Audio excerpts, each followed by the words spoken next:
Hello my dear students. Half yearly over हो चुके हैं और उसके बाद अब प्रिपरेशन स्टार्ट हो गई आपकी प्री बोर्ड की। और स्टूडेंट्स ने फीडबैक ये दिया कि क्योंकि कॉम्पिटेंसी बेस्ड क्वेश्चंस में प्रॉब्लम आ रही है और उनके अंदर भी एमसीक्यू जिनकी नंबर ऑफ क्वेश्चंस भी ज्यादा है, 20 के करीब क्वेश्चंस आने हैं और उनमें डिफरेंट टाइप के क्वेश्चंस हैं जो डिफरेंट बुक्स में डिफरेंट वैरायटी ऑफ क्वेश्चंस मिलते हैं।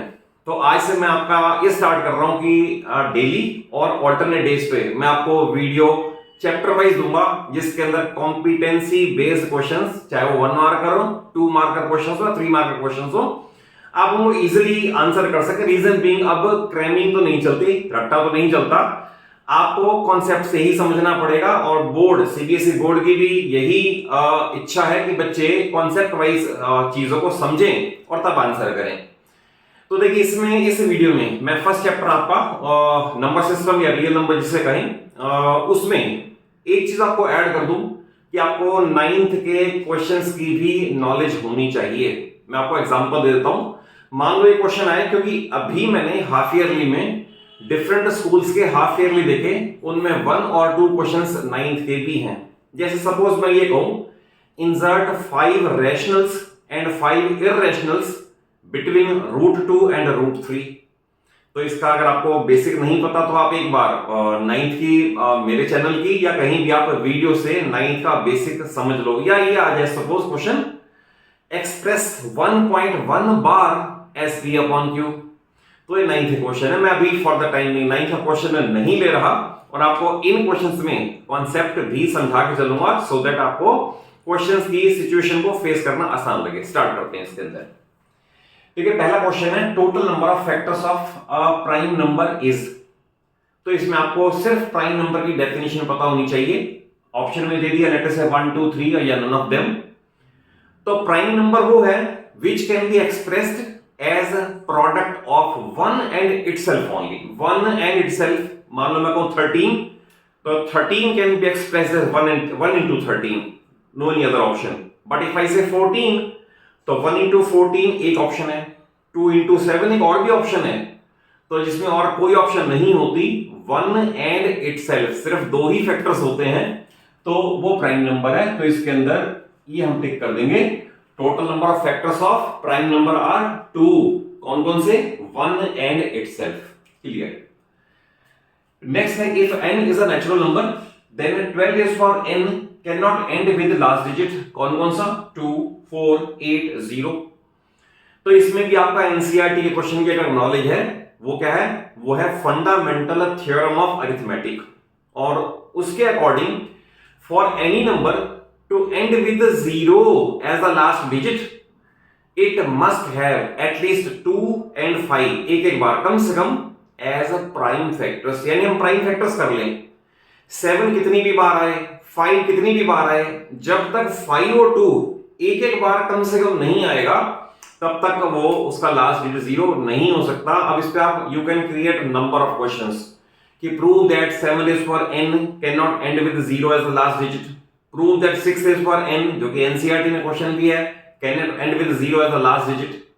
तो ऑब्वियसली इसकी हम एक्सप्लेनेशन क्या देंगे? हम एक्सप्लेनेशन ये देंगे कि prime factors of 12 are 2 into 2 into 3। आप इसे n टाइम भी करोगे, आएगा क्या? 2 into 2 into 3, next 2 into 2 into 3, 1000 बार भी करोगे आएगा तो यही 2 into 2 into 3, और तो कुछ आ नहीं सकता। तो इसकी एक्सप्लेनेशन अगर मान लो 2 मार्क्स में एक्सप्लेनेशन देने में आए तो आप ये लिखोगे, as per fundamental theorem of arithmetic for a number to end with 0 its prime factor must be 5 and 2 at least once. दोनों एक बार जरूर आए तो होगा। फिर आप लिखोगे, since prime factors of 12 do not contain 5 as a prime factor, do not contain 5 as a prime factor, hence it cannot end with 0 as the last digit। यही की ही एक्सप्लेनेशन सभी क्वेश्चन में लगा दो आप। आपको मैंने समझा दिया, नोट्स बना लो, एक रजिस्टर लेके बैठो। एक ही रिक्वेस्ट करता हूं कि अगर आप मेरे से पढ़ रहे हो तो बड़ी अटेंटिवली बैठो और अटेंटिवली बैठ के सामने पे आप एक रजिस्टर पेन भी लेके बैठो and jot down the questions and the tricks and the tips and the useful points जो आपको वीडियोस में मैं बताता जा रहा हूं। नेक्स्ट ये क्वेश्चन बहुत इंपॉर्टेंट है, अभी हाफ ईयरली में भी आया एंड प्री बोर्ड में जरूर आएगा ऐसा क्वेश्चन। इसका आप कॉन्सेप्ट समझ लें। इसमें बहुत सारे बच्चे गलतियां करते हैं, मैं बताऊं कहां गलती होती है। क्वेश्चन है sum of two numbers is 1 to 15 and HCF is 81, then what is the possible number of pairs. ये अभी बहुतों के हाफ ईयरली में आया है और प्री बोर्ड में भी आता है। तो देखिए इसके अंदर आपने कहा HCF इज 81, तो HCF अगर 81 है तो कोई ना कोई और फैक्टर भी साथ में होगा। तो स्टार्टिंग इसकी हम ऐसा करेंगे, let the two numbers are 81x and 81y, क्योंकि ये तो HCF है, दोनों के पास है, जो नहीं है वो अलग अलग है। अब आपको देखा अकॉर्डिंग टू क्वेश्चन इन दोनों का सम 1 to 15, 81 कॉमन इसके अपॉन में गया तो x + y = 15। इतना करने के बाद भी स्टूडेंट्स गलती करते हैं। इसमें पॉसिबल नंबर ऑफ पेयर्स मैंने लिख दिए हैं 114, 213, 411, 78, दैट इज 4 पॉसिबल पेयर्स हैं। इसका तो मैंने 0 टिक कर दिया, can not be 0 at last digit. हाँ जी 4 पॉसिबल पेयर्स हैं। अब बताओ स्टूडेंट गलती कहां करते हैं। वो काउंट कर लेंगे 5 and 10। देखिए आप अपेरेंटली तो आपको लग रहा होगा कि 5 and 10 भी ठीक ही है, बट अगर 5 और 10 होगा तो उनका एक फैक्टर और भी तो निकल आएगा।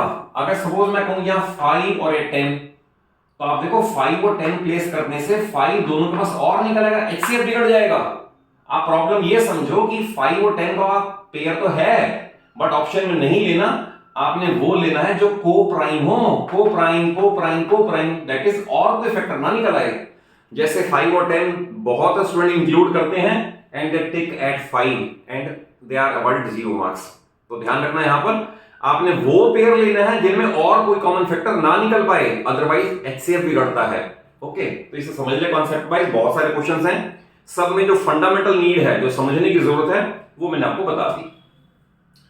नेक्स्ट है find HCF of smallest prime number and smallest composite number. ऐसे भी क्वेश्चन बहुत सारे हैं। पहली बात तो ध्यान रखना कि 1 is neither prime nor composite. यहां भी बच्चे गलतियां करते हैं, 1 को कहीं भी काउंट कर लेंगे, आइदर प्राइम में और कंपोजिट में। याद रखना, लिख लो इसको रजिस्टर पे, 1 is neither prime nor composite. अब इसके बाद देखें, इसने कहा स्मॉलेस्ट प्राइम नंबर 2 है, फिर है smallest composite number, smallest composite 4 है, और क्वेश्चन है फाइंड HCF। तो HCF of 2 and 4 is equal to 8 is the answer. इसमें MCQ में भी आ सकता है और एक्सप्लेनेशन में भी आ सकता है, बट नंबर्स का पता होना चाहिए कि स्मॉलेस्ट प्राइम कौन सा है, स्मॉलेस्ट कंपोजिट कौन सा है, 1 को काउंट नहीं करते। नेक्स्ट क्वेश्चन, इस टाइप के क्वेश्चन भी बड़े इंपॉर्टेंट है। यह 3 persons on a morning walk have steps 40 centimeter long, 42 centimeter long and 45 centimeter long respectively. What is the minimum distance each should cover or walk so as to cover same distance in complete steps? तो देखिए इसके अंदर question में hint कहां से मिलता है, जहां ये ना what is the minimum means least means LCM। देखिए आपको मैं बता दूं, ऐसा कोई गोल्डन रूल नहीं है कि हर क्वेश्चन में जहां पड़ा है आप उठा के यही कर दो, बट बहुत सारे क्वेश्चन में हिंट मिलता है। इसमें है लीस्ट मींस LCM, तो आपको यहां से हिंट मिलता है कि इनका LCM निकालना है। एक आपको और बताऊं, अगर 3 फिगर है, इनका आप निकालोगे HCF छोटी फिगर आती है, मान लो इनका मैंने HCF निकाल लेते से 2, 3, 4, कुछ भी छोटी फिगर आएगी। LCM बड़ी फिगर होती है। तो आप एक कॉमन सेंस से अपने IQ लेवल से ये सोच लो कि जिसका स्टेप ही 40 सेंटीमीटर लॉन्ग है, नेक्स्ट वाले का 42 सेंटीमीटर लॉन्ग है, क्या वो 2 सेंटीमीटर के बाद मिल जाएंगे? Is it possible? नॉट। तो that is they will have to cover larger distance, और उसके लिए हमें LCM निकालना पड़ेगा। मैंने इसकी फैक्टर्स कर दिए, LCM बता दिया आपको। LCM आएगा 2520 सेंटीमीटर, इट मींस 25.2 मीटर। जब वो वॉक कर लेंगे तो उनके नंबर ऑफ स्टेप्स कंप्लीट होंगे और फिर वो तीनों एक ही जगह पर खड़े होंगे जैसे स्टार्टिंग पॉइंट पर खड़े थे। इसमें एक पार्ट और भी आ सकता है जो कि मैंने भी ऐड नहीं किया। एक पार्ट ये आ सकता है, find number of steps completed by all 3। देखिए ये कितना इंपॉर्टेंट पार्ट है। आपने ये देख लिया कि 40, 42, 45 सेंटीमीटर के स्टेप होने के बाद 25-20 सेंटीमीटर के बाद वो इकट्ठे हैं। ऑब्वियस है कि ये फिगर, ये वाली 2520 जो आ रही है, ये वाली 2520 इन सबसे डिवाइड होगी। तो इसके बाद जाकर नेक्स्ट पार्ट आएगा ना, तो आपने करना है number of steps of A, this figure divide by 40, answer आएगा। फिर number of steps of B, this figure divide by 42, number of steps आएगा। और थर्ड के लिए यही फिगर डिवाइड बाय दिस। तो एक पार्ट और भी ऐड हो सकता है इसके अंदर, find number of steps which each would have completed after this. तो इसके अंदर इस क्वेश्चन से हिंट मिलता है, तो आप ध्यान रखना ऐसे क्वेश्चन इस तरह से हो सकते हैं। नेक्स्ट क्वेश्चन है find largest positive integer, largest means highest, यहां से हिंट मिलता है। Largest, largest means highest. Positive integer विच डिवाइड्स, एक आपको ये बता दूं, विच डिवाइड्स, जब ये लैंग्वेज आती है ना, विच डिवाइड्स, यानी वो नंबर इनको डिवाइड करे। अगर मैं कह रहा हूं वो नंबर इनको डिवाइड करे, तो वो नंबर छोटा होना चाहिए। मान लो 100 है, तो 100 को 200 थोड़ी डिवाइड करेगा, 100 को 20 को डिवाइड कर देगा, 2 तो डिवाइड कर देगा। तो ये नोट कर लो, जहां भी ये लैंग्वेज आती है विच डिवाइड्स, तो विच डिवाइड्स मींस वो उनको डिवाइड करे, छोटा नंबर मींस एचसीएफ। बट अब कॉम्प्लिकेशन ये है इसके अंदर, प्रॉब्लम ये है कि ये तो नंबर्स दे रखे हैं, लीविंग रिमाइंडर 5, 6, 7 रिस्पेक्टिवली। तो ध्यान रखना, जब भी आपने ये आइडेंटिफाई कर लिया कि क्वेश्चन एचसीएफ का है, leaving remainder 6 in each case, leaving remainder 3 and 4 in each, 3 and 4 respectively, कुछ भी हो, आप रिमाइंडर की एडजस्टमेंट पहले कर लो। एचसीएफ पहले नहीं निकालना, जीरो हो जाएगा, ध्यान रखना। जो नंबर आपको दे रखे हैं दिस एंड दिस, मैंने एक्सप्लेनेशन ये दे दी है। जो रिमाइंडर की कंडीशन है 5, 6, 7 रिस्पेक्टिवली, आप इसको लेस कर दो, यू गेट दिस नंबर 120, 156, 252, और इनका निकाल लो एचसीएफ। अब देखिए कंडीशन कैसे फुलफिल हुई। ये एचसीएफ इनको तो कंप्लीटली डिवाइड करेगा, क्योंकि इन्हीं का ही हाईएस्ट कॉमन फैक्टर है। तो 12 120 को तो डिवाइड करेगा, बट 12 जब 125 को डिवाइड करेगा ना, तो 5 रिमाइंडर आएगा। ऐसे ही 12 156 को तो डिवाइड करता है, बट 162 को करेगा तो 6 रिमाइंडर आएगा, एंड सो ऑन। तो जस्टिफिकेशन भी पता होनी चाहिए। फर्स्ट ऑफ ऑल आइडेंटिफाई करो क्वेश्चन एचसीएफ का है भी या नहीं, और लीविंग रिमाइंडर की कंडीशन पहले अप्लाई कर दो, रिमेनिंग सेट ऑफ नंबर्स का आप एचसीएफ कैलकुलेट कर दो, that will be the answer.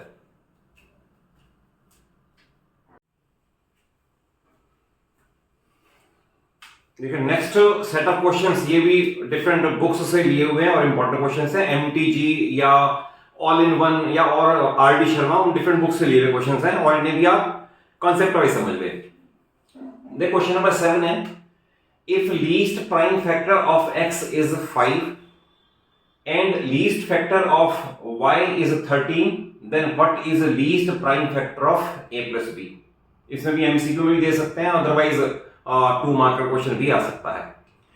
तो देखिए आप समझ रहे हैं, जब ये कह रहा है least prime factor of x is 5, अगर लीस्ट 5 है और बाकी कितने भी फैक्टर्स हों, इवन तो नहीं आ सकता ना, क्योंकि वो प्राइम नहीं होगा। तो लीस्ट प्राइम फैक्टर 5 के बाद चाहे 11 आए, 13 आए, 17 आए, 19 आए, सारे प्राइम में तो ऑड ही आएंगे। तो यहां से हम कंक्लूड करते हैं कि x इज ऑड। एक्सप्लेनेशन आपको मैंने बता दी, क्योंकि लीस्ट प्राइम फैक्टर ये कह रहा है लीस्ट इज 5, और इससे बड़े सारे ऑड ही तो होंगे, तो इसका मतलब ये ऑड रहेगा।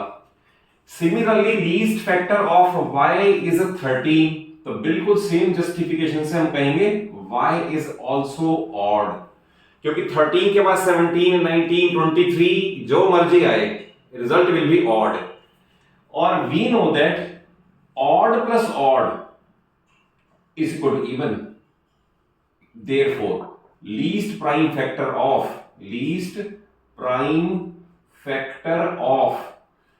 a plus b must be equal to 2। Reason being, जब मैंने कह दिया कि odd plus odd is equal to even, तो इवन को तो 2 इंटू समथिंग लिखोगे ना, 2 इंटू क्यू, तो इसका मतलब लीस्ट प्राइम फैक्टर 2 आएगा, और ये क्वेश्चन बहुत इंपॉर्टेंट है। नेक्स्ट देखें question number 8, 3 numbers are in 2:5:7 और एलसीएम है 490, find the square root of largest number. तो देखिए इसको कैसे करें, क्योंकि 3 नंबर का रेशियो दे रखा है, तो I will write let numbers are 2x, 5x, 7x।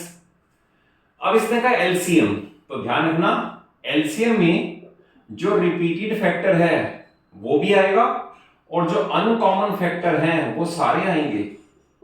LCM means x सबके पास है, जो हाईएस्ट है वो तो आएगा ही आएगा, और अनकॉमन फैक्टर सारे आ गए, तो ये बनेगा आपका 70x। ये आपको गिवन है 490, और यहां से अगर मैं कैंसिलेशन कर दूं तो x इक्वल कितना आ गया 7। अगर x 7 आ गया तो ये लार्जेस्ट है, तो therefore largest is equal to 49। Question में क्या, what is the square root of largest number, therefore 49 square root is equal to 7 answer. और ये क्वेश्चन भी कुछ बुक्स में, कई स्कूल में एज एमसीक्यू 1 मार्कर भी आ जाता है, और एक्सप्लेन करने के लिए 2 मार्कर भी आ सकता है ये, तो एलसीएम का ये क्वेश्चन इंपॉर्टेंट है। नेक्स्ट है फाइंड एलसीएम ऑफ 2.5, 0.5, 0.175। देखिए या तो आप इसे इंटीग्रल नंबर में कन्वर्ट कर लें, या फिर इसको एक काम होता है जो फ्रैक्शंस का होता है, आप ये फार्मूला में लिख दिया है एलसीएम ऑफ फ्रैक्शंस, यहां मैं लिख दूं ऑफ फ्रैक्शंस, आप यही अप्लाई करें, दूसरा बल्कि चलेगा भी नहीं, यही चलेगा। LCM of fractions is always equal to LCM of numerators and HCF of denominator. आप इसे कर दें, जैसे अगर आप इसे कन्वर्ट करोगे ये बनेगा 25/10, ये करोगे 5/10, और ये करोगे 175/1000। अब आपने क्या करना है, एलसीएम ऑफ न्यूमरेटर्स 25, 5, 175, इसका एलसीएम ले लिया, ये लिख दिया मैंने। HCF of denominators 10, 10, 1000, HCF is 10, divide कर दें, you get 17.5 and it is the final answer. तो आप ये अप्लाई कर लें कि LCM of fractions is equal to LCM of numerators upon HCF of denominators. इसका एक एचसीएफ का भी फार्मूला है, वो भी किसी वीडियो में ले लूंगा, उसमें अगर एचसीएफ होएगा तो यहां भी एचसीएफ आएगा, ये एलसीएम आ जाएगा, बट अभी इसमें ये अप्लाई किया है एलसीएम ऑफ फ्रैक्शंस के लिए। Question number 10, can two numbers have 20 as HCF and 110 as LCM, justify. तो इसका आंसर है नो, नॉट पॉसिबल, ये हो ही नहीं सकता। और इसका जस्टिफिकेशन ये है कि HCF must be a factor of LCM, that is HCF must exactly divide LCM. अगर सपोज यहां 120 होता तो 120 और 20 को करें तो एग्जैक्टली डिवाइड होता है, तो लिखता है yes it is possible, but 20 can not divide 110 exactly, या हम ये कहें HCF is not a factor of LCM, hence this case is not possible. ये इसकी जस्टिफिकेशन है। और ऐसे क्वेश्चन कितने भी हो, सिंपली ये देख लो कि क्या एचसीएफ एलसीएम को कंप्लीटली डिवाइड करता है या नहीं करता है, तो yes, otherwise no. Next question, if x is a even number, x even कहा है, then what is the LCM of 4x, 2x square, x cube। देखिए अलग डिफरेंट टाइप का क्वेश्चन है ये। इसने कहा है x is even, तो even आपको मैंने अभी बताया कि even है तो 2q की फॉर्म में लिखा जा सकता है, तो मैंने लिख दिया let x is equal to 2q। even है तो 2 into something जरूर होगा, तो 4x को एक्सप्रेस करेंगे 4 into 2q, दैट इज ये पहला नंबर बन गया।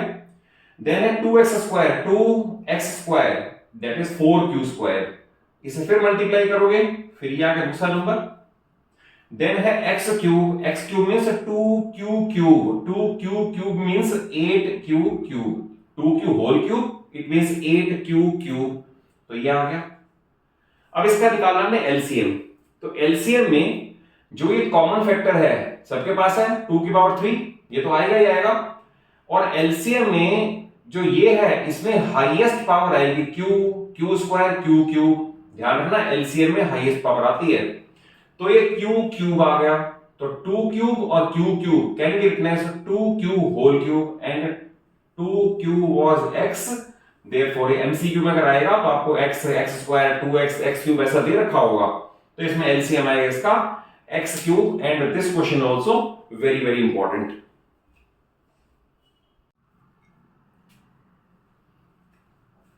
ये नेक्स्ट सेट ऑफ क्वेश्चंस लेने से पहले I will like to add one thing, कि अगर आप मेरे चैनल पे नए हो तो मेरे चैनल को आप सब्सक्राइब कर लो, सो दैट आपको पूरी 9th और 10th मेरे रिच एक्सपीरियंस से पूरी फिजिक्स केमिस्ट्री और मैथ्स कॉन्सेप्ट बेस्ड नॉलेज सारी मिल जाए। Reason being competency based question ज्यादा आने हैं। अब रट रटाई क्वेश्चन 20 क्वेश्चन एनसीईआरटी का रट के गुजारा नहीं होगा, तो you will be getting only passing marks. तो उनको समझने के लिए कॉन्सेप्ट वाइज देखना जरूरी है। और मैं आपको ये बताऊं कि मेरे चैनल के जितने शॉर्ट्स हैं, हर शॉर्ट में 1, 2 और 3 मार्क्स की यूजफुल इंफॉर्मेशन और क्वेश्चंस कंटेंट है। लेटर से ट्रिग्नोमेट्री भी अगर आप देखोगे, ट्रिग्नोमेट्री में मैंने MCQ, NCERT and extra important questions जो फ्रीक्वेंटली बार बार आपके एग्जाम्स में आते हैं, वो सारी मैंने वीडियो आपको दे रखी है। और रिमेनिंग चैप्टर्स की वीडियो भी और स्लोली ऐड हो रही हैं। तो keep on watching and keep on learning. देखिए नेक्स्ट क्वेश्चन, यह if HCF of 24 and 36 is expressible as 24A plus 36B then find A and B। ऐसे बहुत सारे क्वेश्चन है, मैंने सबसे छोटा क्वेश्चन लिया है। आपको मेथड सिखा देता हूं, क्वेश्चन सारे इसी मेथड से ही होंगे।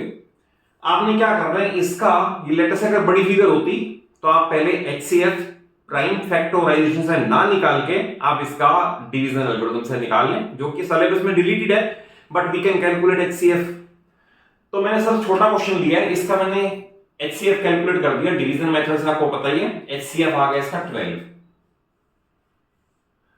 अब देखिए हमने 12 से क्या करना है, हमने अगर स्टेप और आगे भी जाते, हमने हर बार रिमाइंडर को डिवाइजर बनाया था। ये स्टेप एक और आगे भी जा सकता था, एक और भी आगे जा सकता था, एंड सो ऑन।